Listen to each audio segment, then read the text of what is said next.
Alright, Algebra 2, Chapter 7, Section 1. Exponential models, or exponential functions. Okay, so, an exponential function is a function that's usually in the form of y equals ab to the x. Y equals ab to the x, where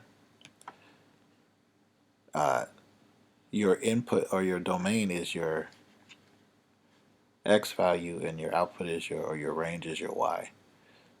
So y to the a b raised to the x power. Up to this point, we've been doing graphs in the linear function or quadratic or cubic or what have you, where it's always y equals, m times x, right? Where x is either x squared, x cubed, or square root of x, or a cube root of x.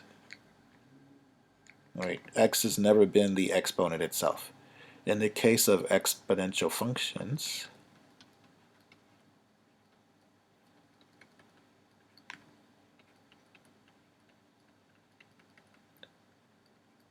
now our input, our domain is in the exponent. So this is a pretty dramatic shift to what we've been doing up to this point. And it has a particular graph. For exponential functions to work,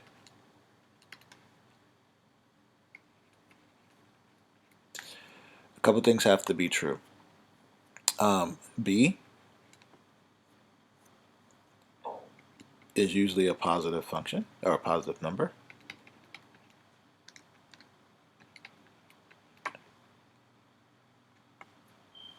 In this case, in this particular form. A cannot be 0, then it would not work.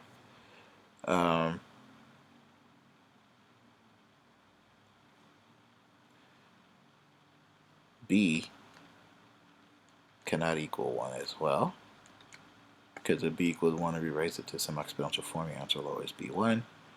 B is your base, and it is always going to be constant. It is going to always be the same number, no matter what.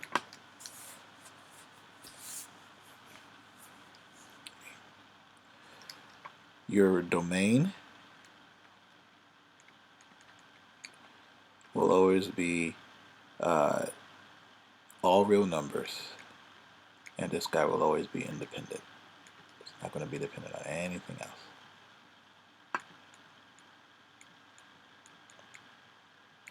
Those are your set conditions for exponential form.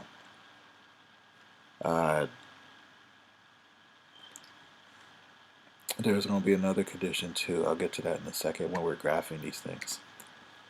You can always do an XY chart and plug in your numbers accordingly. This is a standard X increases, Y increases. So this plot is increasing. As X decreases, it goes to 0. But it never crosses 0. I'll get to that in a second as well.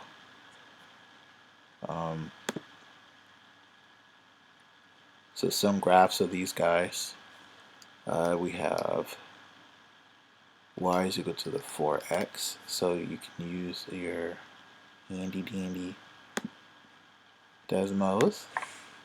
And this actually can do these functions too. So y equals 4. You hit this a to the b, and then write x. And there you go. Notice we have this point here where it says 0, 1. Right. We have the other one that was y to the 1/3 x. So we have 1/3.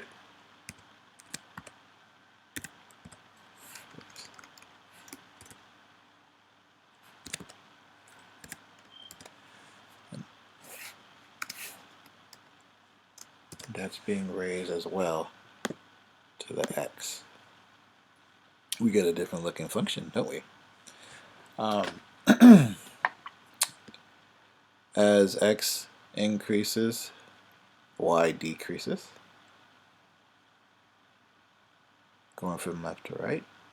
Here, as x increases, y increases, going from left to right.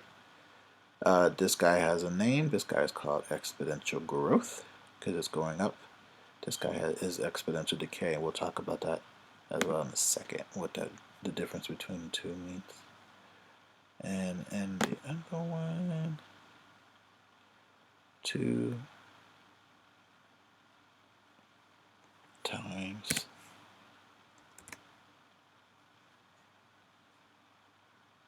three to the x.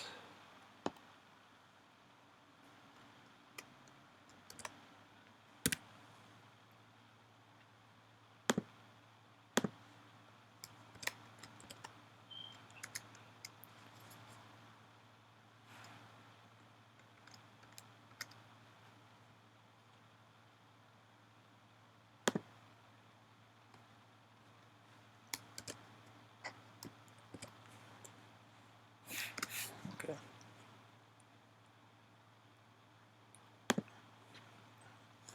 And also notice that there's a bit of a departure, and notice that since this particular exponential function is being multiplied by 2, guess what?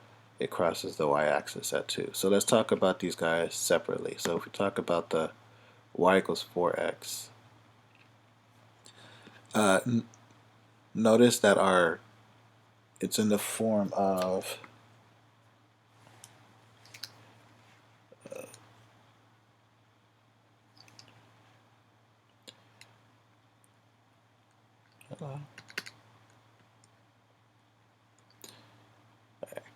y equals a b to the x. When we talk about y equals 4x, or 4 raised to the x, our a is, in this case, 1. Our a is 1, and because it can be renamed 1 times 4 to the x. This 1 will be our y-intercept. Remember, y-intercept is y when x is 0. So when we talk about the y-intercept in this form,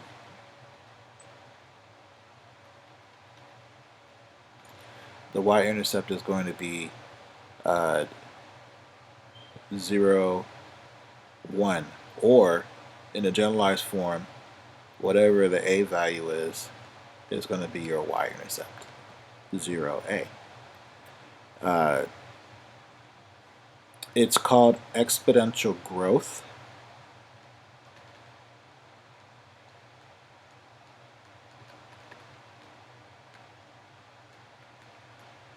when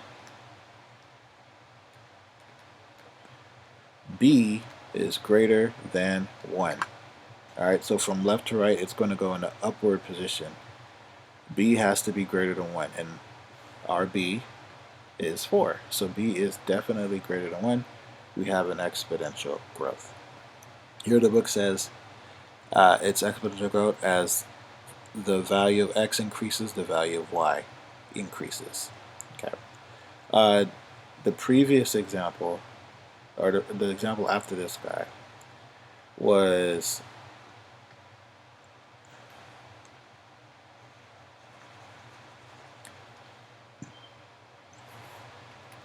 y equals 1/3 x. Again, I can rename it as 1 times 1/3 x raised to x. Therefore, again, a would be equal to 1, which means that the y-intercept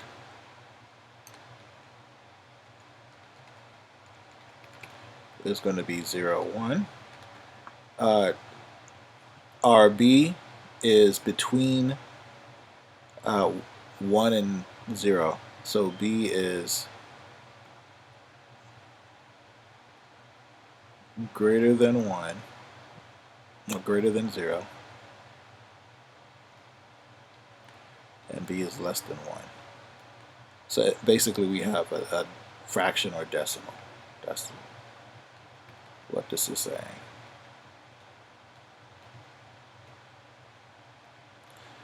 When we have that, then we have something called exponential decay. And as your x increases, your y decreases. And it says that it's decreasing, and it says approaching 0.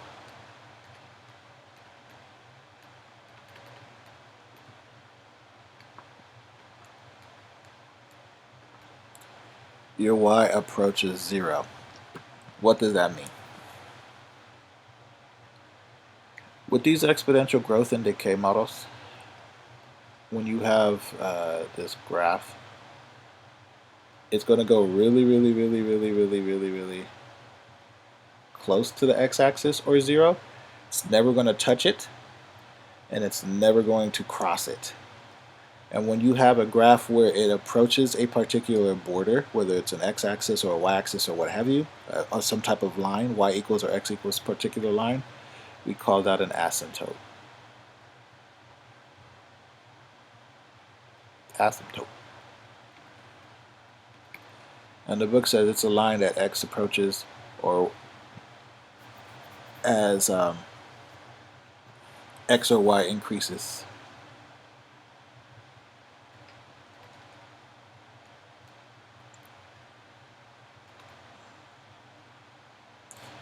A line that as x increases or y increases.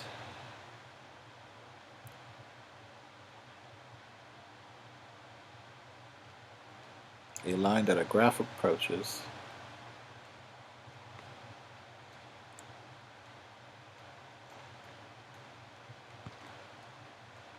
as x or y increases.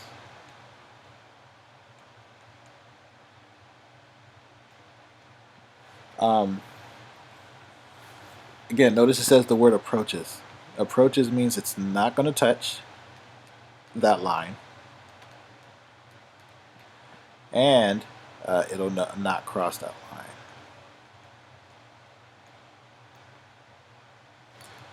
line. So that's the asymptote. So this guy looks like it's touching the x-axis, but it's not. It's going to the x-axis. Again, this guy looks like it's going to the x-axis, but it's not touching the x-axis, and it's not crossing.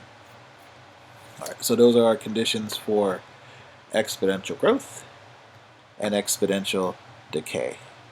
If it's growth, a is greater than 0, b is greater than 1, exponential growth. It crosses the y-axis at 0a. If it's exponential decay, a is greater than 0, b is in between 0 and 1. Again, it's a fraction, and as x increases, it is decreasing. And they both have the same asymptote at the x-axis in this case. In this case, for this graph, it's the x-axis. That is the asymptote. It crosses the y-intercept at 0a. Whatever your a is your y-intercept. Your domain will always be all real numbers. Your domain is all real numbers, and your range is always going to be greater than 0 because y never crosses 0.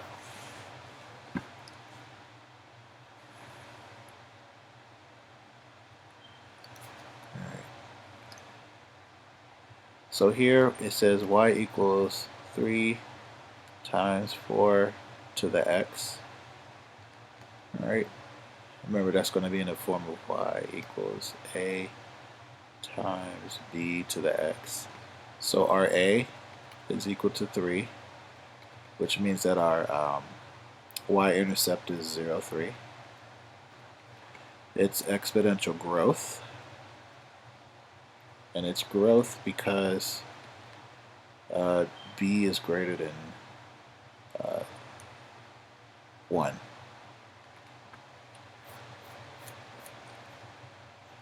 Yeah. For y is equal to 11 times 0.75 raised to the x. This is decay. And it's exponential decay because b is greater than 0 and less than 1. And it has a y-intercept of 0, 11.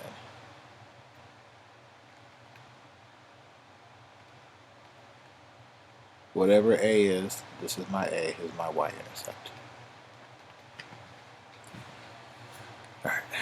Alright. You put $200 into a college savings account for 4 years, and the account pays 6% annual interest. Alright. So that would be $200 times 1.06 to the x. So this is my a, right? This is my b to the x. So this would be exponential growth.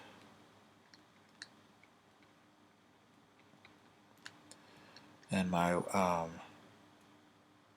y-intercept would be 0, 2000.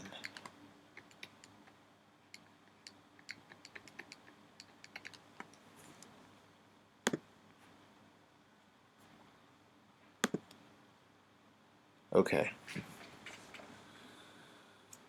So the exponential function can be written to sort of show growth and decay in terms of how much it grows and how much it decays, and this is actually used a lot in the banking system. This particular model, not necessarily this particular equation, because things are always compounded, what they call it, simultaneously as opposed to yearly or monthly. Sometimes it's compounded monthly, but most stuff are compounded simultaneously. So we have our function y equals a times b raised to the x. All right, we're going to call b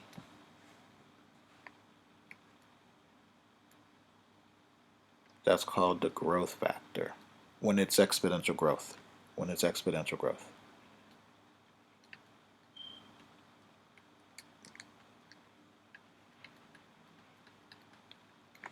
So in this case, we're talking about exponential growth.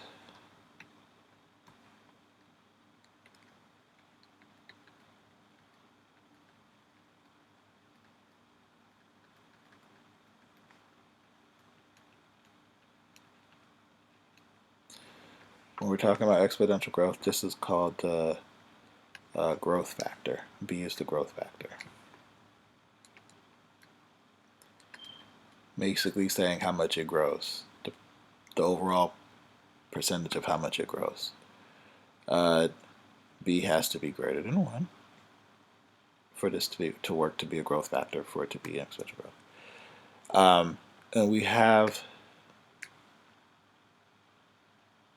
this in a decimal form. So just to start off, if something is neither growing or decaying, we say it's at 100%, right? It's 100%. And when we turn that into decimal form, we move the decimal back 2 spots, right? And we say that in decimal form, 100% is 1.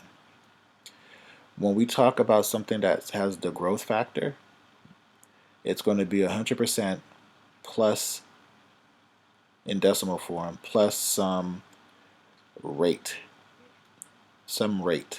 Right? When you pay a 5% increase, you're not paying 5%, you're paying 100% plus 5%. 100% plus 5%. This 5% is called your rate of increase. Your rate of increase, right? Or we call it R. Right? You pay the total amount plus the increase in rate. Right? The increase in rate plus the total amount, that is your growth factor. Your increase of rate plus the total amount, that is your growth factor.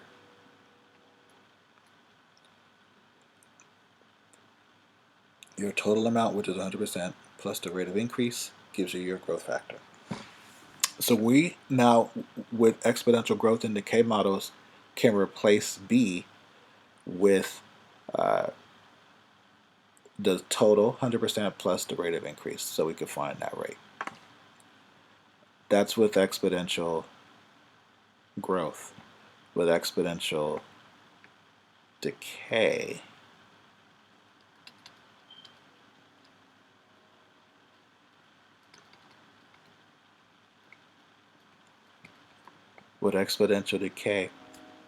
it's now going to be called your decay factor.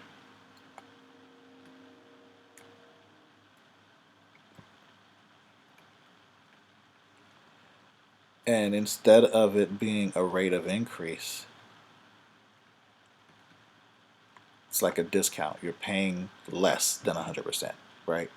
If it's some type of increased markup or tax, you're paying more than 100%. But if you have a discount or a sale, you're paying less than 100%. So instead of it being 100 plus 5%, it's going to be 100 plus negative 5%. 100 plus negative 5%. And this negative 5% we would call our rate of decrease.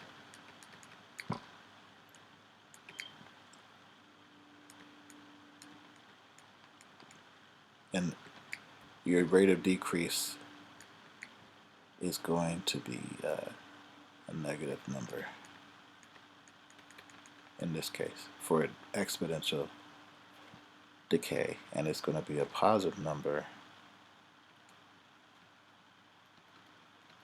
for exponential growth. And this model is used a lot, like I said, in banking.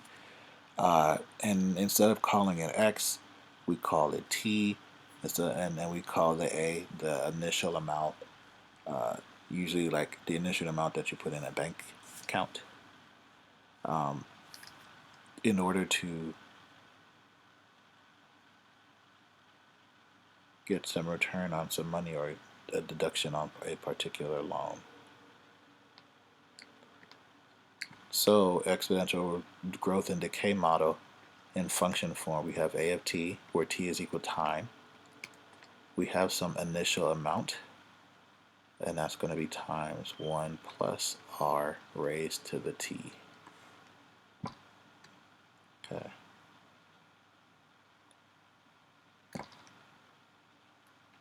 If it's growth, r is going to be greater than 0 if it's growth.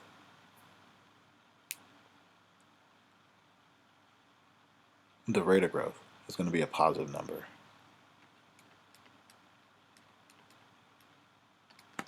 If it's decay, the rate of growth is going to be a negative number. All right, t is your time. And it says time in periods because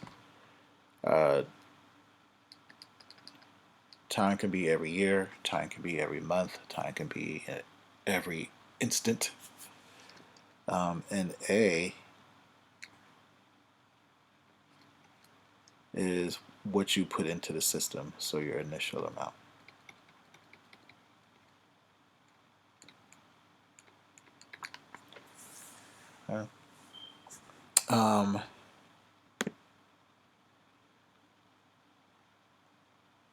So it says suppose you have $500, so that's my initial amount. So A of t equals lowercase a 1 plus r to the 2. Alright, so I would say my initial amount is 500. I'm in the savings account that pays a rate of 3.5%. So turning that in decimal form, I'm going to move this spot over 2 times. So it's going to be 0.035 of annual interest. This would be my rate of increase. And then they want to know what it'll be in 5 years. So then I got my stuff, so I just substituted. So A of t equals 500 times 1 plus 0.035 raised to the 5.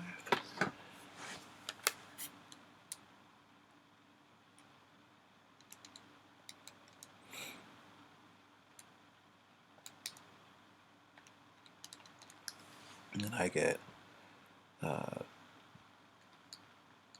$593.84 in my savings account.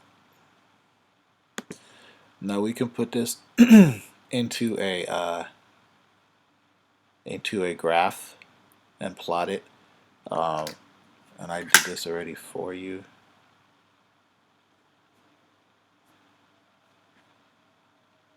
Okay.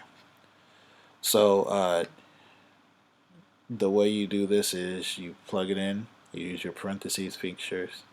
When you get to this part, to raise it to the x, you use the little caret there. So we had a, how much do we have? Oh, I did it wrong. 3.5% annually, so I need to change that.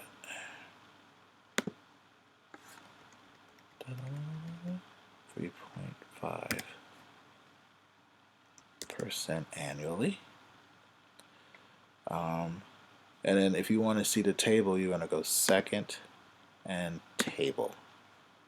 And they wanted to know when it reaches $650, and it will reach $650 at 8 years.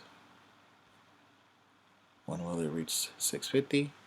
It will reach 650 in about 8 years. It's a long time to wait for $150. And then this was the plot for the original table, and they want to know when it will contain at least $1,650. So $1,650 right here. It'll contain it after 10 years. And a little bit before, so after 10 years, we'll have 1650.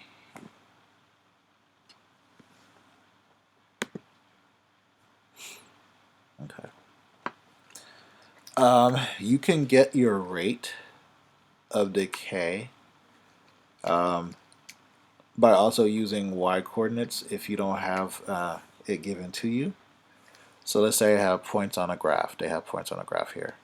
And I wanted to find out what my rate of decay or increase or decrease is. I can get 2 points on a graph. All right, y2 minus y1, and divide it by the total, by the initial. It's almost like that's basically your change from y1 to y2. And that can get you your rate.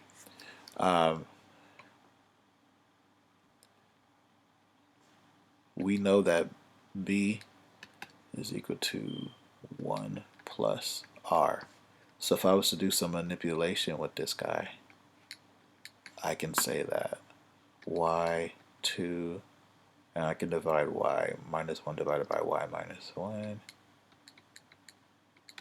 is equal to y minus 2 minus 1.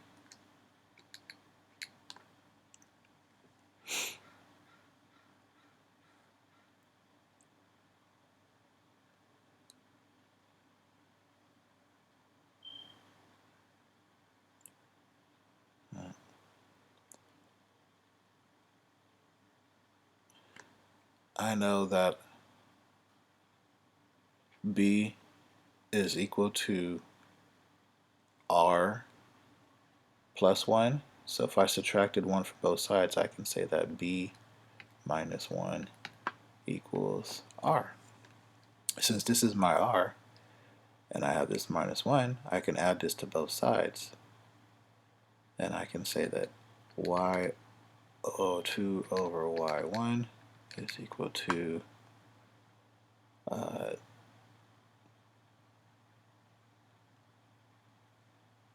b. By adding 1 to both sides, it'll be 1 plus r, and it would be b.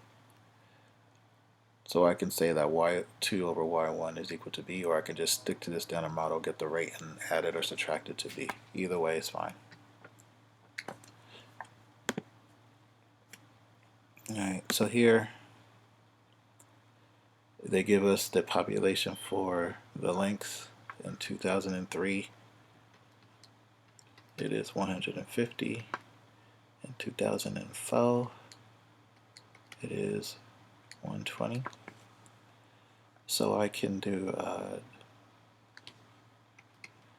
y2 minus y1 over y1, which is 150 minus 120 minus 150 over 120. And that gives me some value.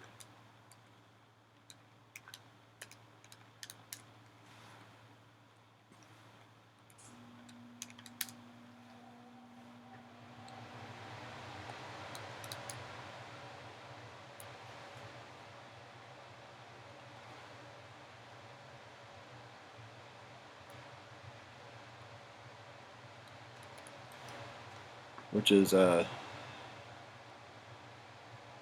r, which gives me my rate of decay. So r equals negative 0.2.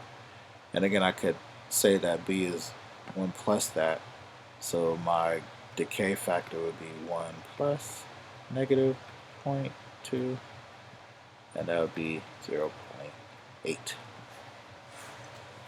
Okay, so I can use the rate of decrease, or I can just use that guy. And in the question below, it asks me what will it be in 2020. So 2020 is going to be 17 years. So x or t is going to be 17 years. We have our initial at 150, so we can use, and we have our b at 0.8. So we can use y equals a b to the x. So that's going to be 150 times 0.8 to the 17.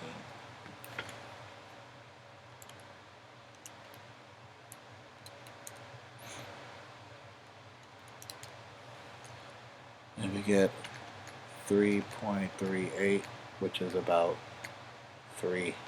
Jesus, be 3 left. It says in the model, in problem 5, will it ever cross the x-axis, meaning will I ever have a 0 population? In this case, no. It'll get really, really close to 0, but it won't go to 0 because x-axis is the asymptote.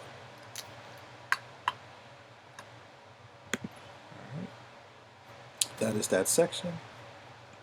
Hope you have a great rest of your day.